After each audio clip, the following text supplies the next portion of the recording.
Um, so our guest today is Praveena, who is a customer success advisor at Autodesk, and this is a three-part series on customer journeys. And today is the final part of a three-part series. And in the first two episodes, we talked about the basics of customer journey. And then in the second part, we talked about creating, managing, measuring customer journey, the stages of customer journey. And so today we're going to talk about the strategies for customer journey. So I'll just pause and let Praveena say hello. Hello, everybody. Good evening, Uh, good morning from wherever you're joining us. Welcome to our third and the final series of our customer webinar on customer journey.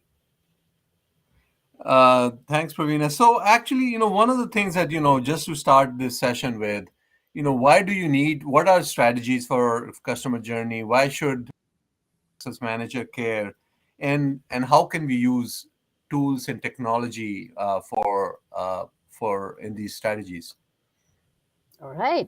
Now, customer journey, we've been learning what's customer journey, why we need it, what's the importance of it for business and everything, and how we were driving and delivering the customer journeys. Now, when it comes to what are the tools and technologies that we use in technology, in customer journey, I mean, I would say there are like various ways. Nowadays, let's say technology. When it comes to technology, the first thing first comes to mind to everybody's online platforms. How do we reach out to customers? And there are lots of online platforms. And just to begin our webinar today, to say about a Gartner study says like 14% is the percent of where the customer interaction is on the digital platform. So there's lots and lots for CSMs for us to approach them, because I mean, back then it was just like a phone call and then or just an email it come, and now we have got so many other ways. People, customers would also are ready to talk to us on SMS platform. They're okay to send that we send them SMS. So they're okay to interact. They're okay to interact on WhatsApp as a platform now. So the technology is evolved, and we customer success managers are using that just to be in touch with them, because every minute, or I would say every day with them, is important for us to be ahead or in time with a journey where we have promised them to help them achieve whatever their business goals, and we would want to align with them. And then trust me, any CSMs where customers go silent, trust me guys, it's not going to happen for us, and there is a churn possible there. So for us to make customers talk, we need platforms and ways for us to be interacting with them. So one is technology, where we go ahead and say online platforms. And when we go ahead and look at the online platforms, we can understand which is that easiest way where a customer is comfortable to talk to, where it's making our journey as well easier, where we are improvising or going ahead in our journey in our reaching our milestones as well. And also there are like multiple ways, like I said, where we can go ahead and reach out to them. We have to make them feel comfortable that there are so many channels that maybe we're sending some digital media to them where that's easy for them. Let's say omni-channel, like you said. Now that's one thing where might be many of us wouldn't know like what is that we do there. But omni-channel is something where we are looking at different ways to help the customer. Let's say to start with a self-service kit, or let's say some digital media. Now these are technology involved stuff where now VCSMs have advanced our ways to reach out to customers and make their life easier. Let's say technology is not easy to every customer. We get customers of every kind where they would not know technology. They would have put in a lot of years of experience, but technology is something that they're not good at. So to make them understand easier, let's say we're sending some drafts to them, sending some PDFs where it's easy. That's a digital media again. They just go ahead and click it and see what is it. What are the steps involved? They might not go ahead and see, or maybe let's say that we're sending them a video, which is again technology. You show them this is how you use it. So these days there's so many do-it-yourself stuff. So we CSFs are putting in more little technology where maybe we talk there or we show how that exactly works, which makes customer learn easier and align with us and with our processes easily. So these are different kinds of omni channels where we try and help ourselves to help our customers. So these are some technology involved stuff where we have already making use of to reach out to customers. So how do we, in talking of omni-channel, how do you know what channel to pick to get the maximum benefit to the end user? Oh, again, that's a good question. Like I said, there are different ways. Maybe, let's say, one platform where they can ask us question, like a support channel, like a live chat is one way where customers are very easy to reach out to. Let's say a normal day-to-day life example. If we go buy something and something, let's say a gadget, it doesn't work. What do we first do? We go see what's their customer care number, or let's say we go to their live chat. Live chat is where we go ahead and get the answers, the easiest way to pick any customer and talk to any organization. That's the first way, that's easier that they can reach out to. So we're going to help them know which is that first way, or let's say the first point of contact where they can reach us. That's the I would say the live chat, the first thing that I would prefer. Yeah. No, and, I mean, and that because I would always suggest. so one thing that I've seen is that, yeah, many organizations, and I used to do that too, you have a weekly class for some, questions that any customer can come in and ask if they're having any issues or something like Absolutely. that. And that works Absolutely. great for a lot of people, but some people are very Exactly. shy and they are not going to ask those questions. And so in those cases, you need to have a one-on-one, maybe live chat or a one-on-one Zoom Exactly. call with them and then talk to them. Absolutely. And also, just to add to what you just said, we have platforms like where, let's say, a product where it would have a mobile application. That's again easier way for them to access and reach out to us. Or like you said, like we customer success managers, we are there to help them out. We may not be there 24/7 to help them. That's where when we are there available, for sure, we would like to reach out to them one on one. And nowadays, the face to face conversation is very easier. So and people are still fine, they're okay to come on a video call with us to talk to us, so that's an easy media. And then otherwise, when we're not there, maybe on the weekends, that's where I would always suggest customers to go to live chat, because that's something which is very easier. I mean, you just need not put all in your questions there, right? Just type something and somebody is there for sure to help you. If you fail to type it, there's somebody to call you as well. So that's something, a go-to thing which I would suggest always. So one actually a little bit of a controversial topic, Pravina, that I recently had with someone is that management always wants a certain structure of communication and touch points and all of that and hours and channels and this and that and everything. And guess what? The customers want just the opposite. I should be able to call whoever I want, whenever I want, however I want, and I should be able, talk to anyone. So how do you kind of balance these two different expectations from the management and from the customer?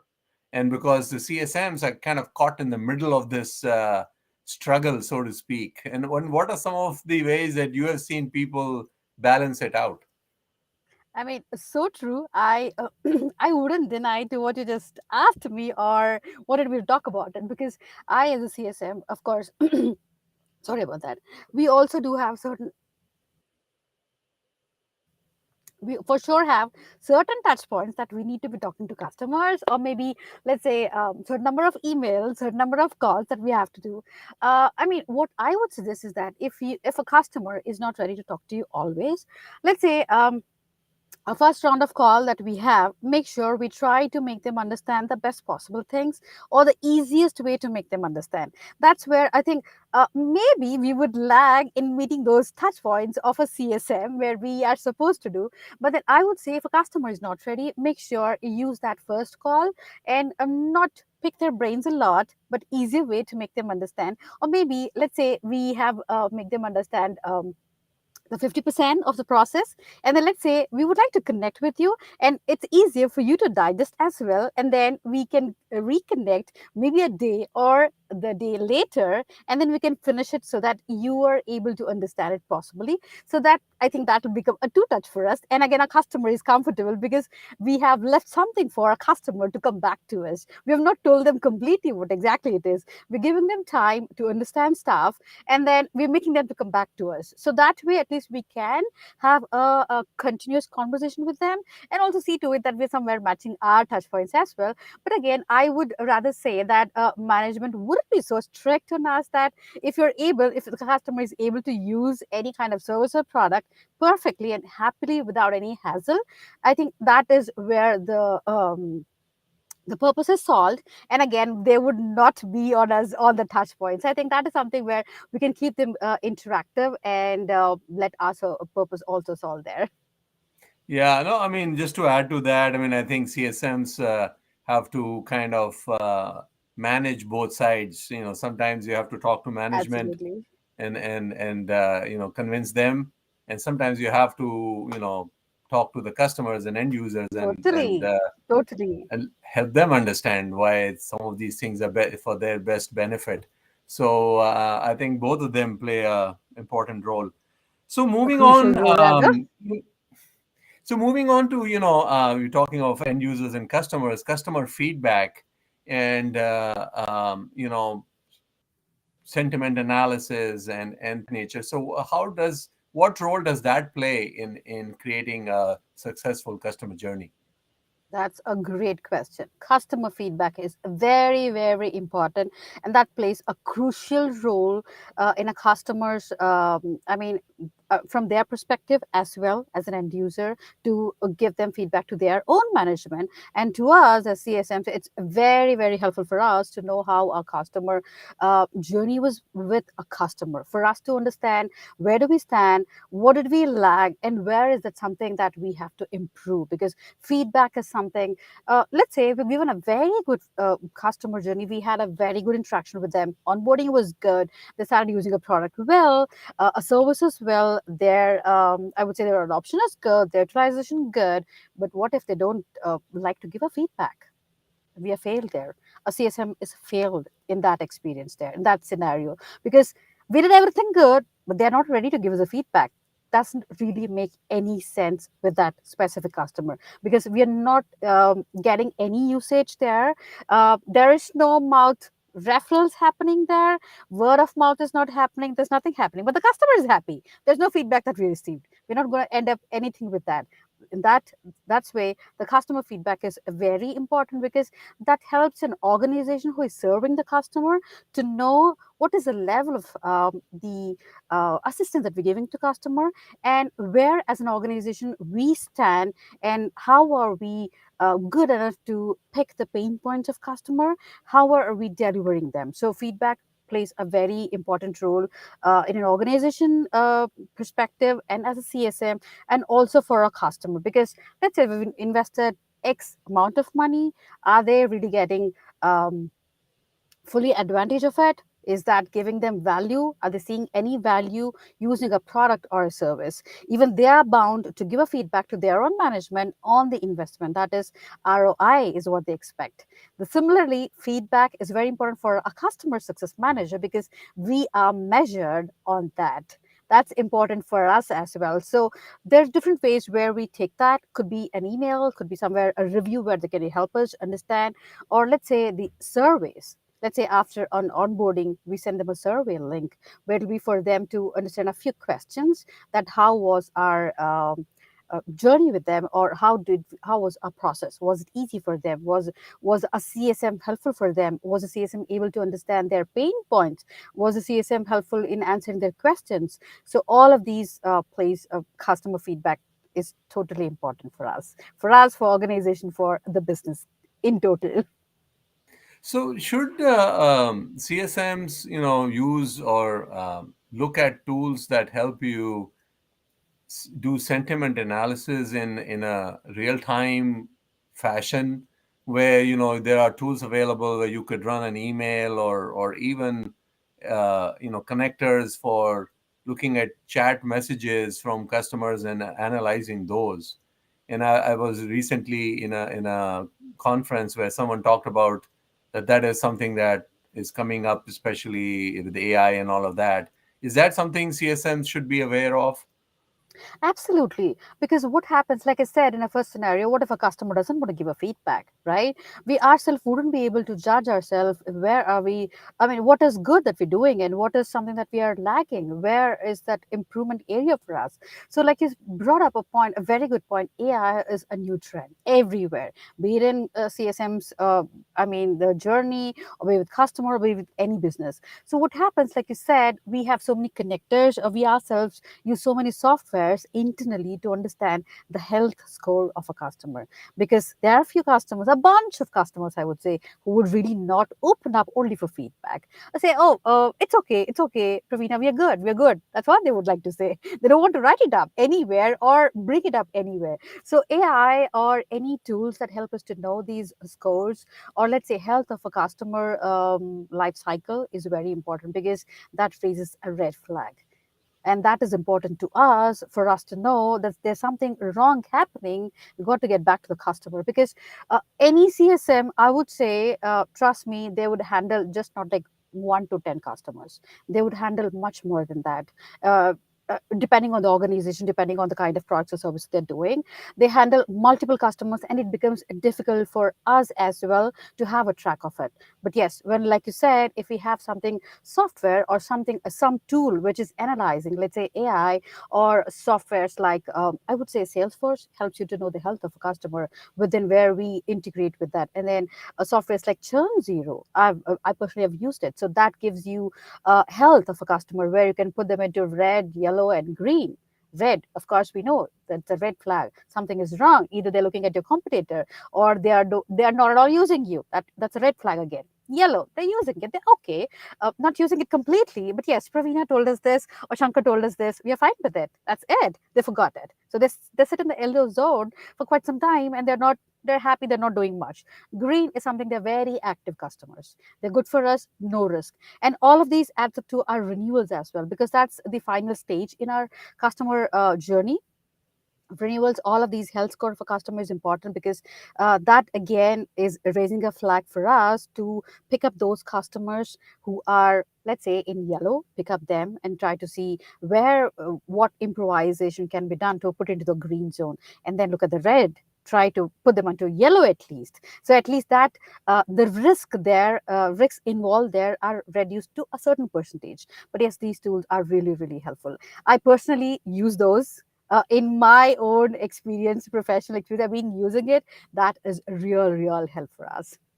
Okay, excellent. So, Pravina, for people who might have missed the first two sessions and joined in late, and as we wrap up this episode here, what would you summarize the best practices for customer journeys, and how to manage, measure, optimize those, and make them scalable for someone who just joined in? Right, that's a great question for, and I think that any CSM would want to know this. Let's say a baby CSM, or a CSM who's just joined, or just trying a CSM career in their professional. I would say the first thing first that every one of us should do, be it anything. Let's say from a CSM standpoint, listen to your customers. First thing first, listen to them. Be a good listener is what something that I would say as a first and foremost thing, because that's where you make your customers speak. Otherwise, it's difficult for, I mean, there'll be a hard nut to crack. So listen to them, say what they're trying, make them speak, and then try asking more questions. As and when you try asking more questions, that will make them speak. And could be that is one of your checkpoints, where whatever you would want to know from them would be answered when you ask right questions. So listen carefully, be a good listener, ask more questions, make them speak. And then I would say personalization. That's very important. Every one of us would uh, give that importance to somebody who's personalizing their talk to us. Let's say a CSM like me, or anybody for that matter, a customer, like any other customer success manager, we would just say one email, one call, we're done with it. No, they're not happy with you. Let's say give a call, send them an email, introduce yourself, and then give them a call, saying that you are that person who sent them an email, that you will be calling them. That's going to get a personal touch that they would expect, and they would be happy about it. And that's where they would tend to have that connect with you and the trust. So building a trust is important with the customer, because that's where the transparency will be there, so that it becomes easy for you to reach your milestones as well and help them as well. And then uh, be communicative. And then, as and when you're doing something, let's say there is a lag in your project timeline, please communicate with them. Just don't keep it to yourself that you are delayed by 3 days. Please let them know, because they are waiting for you to update them. Those 3 days might be costlier to them. We might incur loss to them. So, those 3 days or X number of days, whatever it is, let them know. Be communicative, be transparent with the customer, like the way that you expect them to speak, they also expect you to. In return, let them know what's happening with the projects, their timelines. So please be communicative, whatever it is you're delivering, you're not delivering, let them know. Be communicating with them. Um, and then a constant touch with them. Let's say a call, a email, or let's say once in a while, just like that, do a health check. Or I would just say, do a casual call and understand how are things coming along. Just keep in touch with them, which makes your life easy. Trust me, all of these are real very important, so that I mean, your journey is happier, and you can keep your customer happy as well by being good to them, and following all of these steps. And then I think all of these steps will help you build a long lasting relationship with them, which again is fruitful for either of you, a customer and you yourself as a customer success manager. No, thanks. I mean, I think you made some great points. I mean, if there is one or a takeaway, maybe two takeaways. One is listen and communicate, and Absolutely. third would be use, if nothing else, use common sense and seek help from your team members. I mean, I think that Absolutely. Talk to your peers. They might help you. yeah. They will help you. Of You course. know, absolutely. So there you go. I mean, you know, if you're someone starting new in customer success, there are lots of things to learn. Don't get overwhelmed.